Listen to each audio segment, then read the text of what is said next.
datang ke bantaran sungai, datang ke petani, datang ke tempat pelelangan ikan, karena kami ingin mendengar suara rakyat.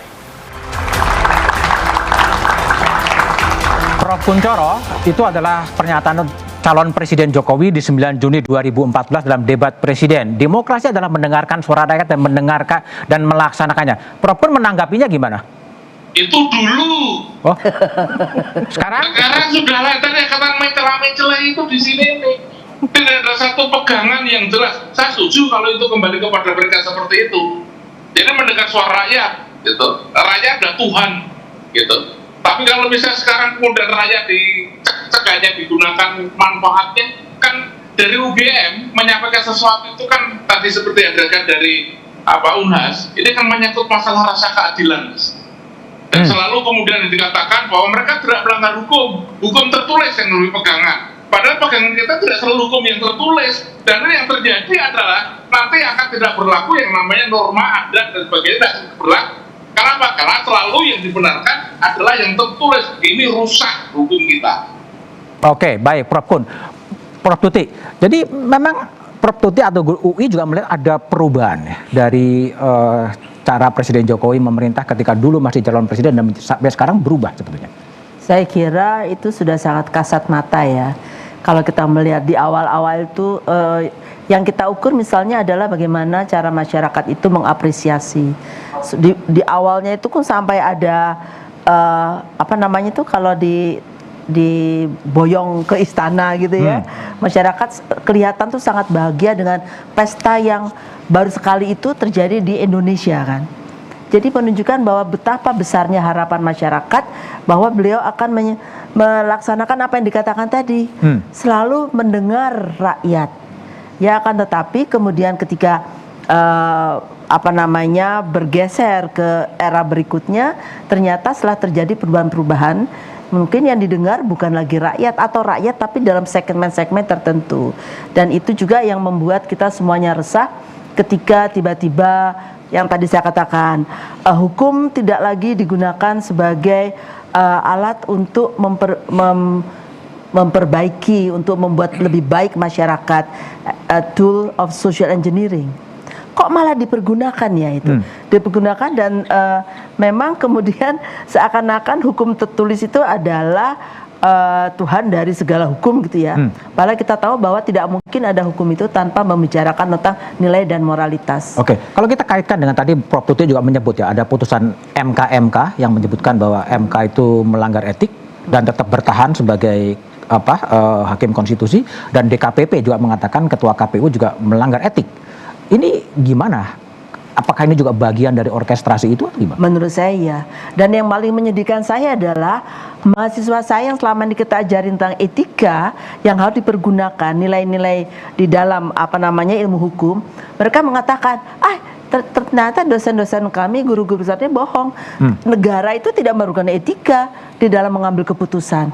Dan buat saya ini adalah suatu tamparan yang besar buat kampus. Ketika etika tidak lagi menjadi bagian yang harus diperhitungkan di dalam mengambil keputusan dalam masyarakat. Jadi seakan-akan hukum itu, hukum yang tertulis itu adalah hukum yang terpisah dari etika, dari moralitas, dari nilai masyarakat. Padahal kan tidak mungkin seperti itu. Hukum justru dibuat itu hukum hidup dan berkembang tuh bersama masyarakat. Itu dikatakan juga oleh siapa nih Bu Susi itu yang dari orang Jerman itu. Saya jadi lupa. The rest wird nicht gemacht mit dem Volken. Jadi itu dibuatnya untuk masyarakat, oleh masyarakat. Jadi kalau terjadi penyimpangan begitu, tentu saja kita merasa seakan tercambuk. What's happening? Selama ini kami perlahan-lahan menyampaikan usulan berbagai ke dalam pemerintahan, dan akan tetapi ternyata sayangnya kami acap kali dianggap sebagai buzzer belaka gitu. Buzzer belaka. Jadi kan sedih sekali loh, kita udah sekolahnya lama, udah ngajarnya lama, nelitinya lama. Ternyata kita tidak ada bedanya dianggap dengan buzzer dan influencer ya. Prof. Susi ya, kalau kita lihat legitimasi pemilu ya, setelah kemudian ketua KPU-nya pun kemudian disebutkan oleh Dewan Kehormatan Penyelenggara Pemilu melanggar etik. Ini ke depan akan jadi seperti apa dalam problem pemilu 2014 nanti? Iya, inilah salah satu 2024. Saya teringat Pak JK mengatakan ini adalah pemilu yang terburuk ya semenjak reformasi. Ataupun juga Pak Mahfud mengatakan pemilu yang brutal. Dan ini kan entry point-nya ini dari putusan MK 90 itu yang kemudian juga terbukti bagaimana putusan dari DKPP semuanya melakukan pelanggaran etik. Nah, ini yang dikhawatirkan bahwa pemilu itu menjadi kehilangan legitimasi. Mereka yang berkuasa boleh saja mengklaim bahwa kami punya legitimasi hukum. Oke, Anda punya legitimasi hukum, tapi di mata kami tidak ada legitimasi moral. Padahal ini kan sangat penting karena kita ingin pemilu yang berintegritas, pemilu yang bermartabat. Karena apa? Karena kita menginginkan apa yang kita katakan sebagai sistem pemilihan umum yang berkeadilan. Dan sistem pemilihan umum yang berkeadilan itu adalah sistem pemilihan umum di mana aturan-aturannya itu menjamin bahwa rakyat dapat melaksanakan hak pilihnya.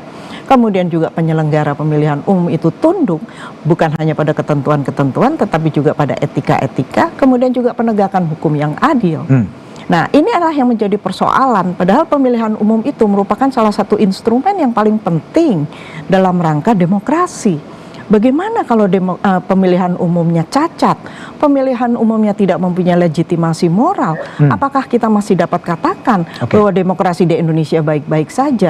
Jangan-jangan ini menunjukkan demokrasi from stagnation to regression. Regression, oke. Saya ke Prof. Triatni.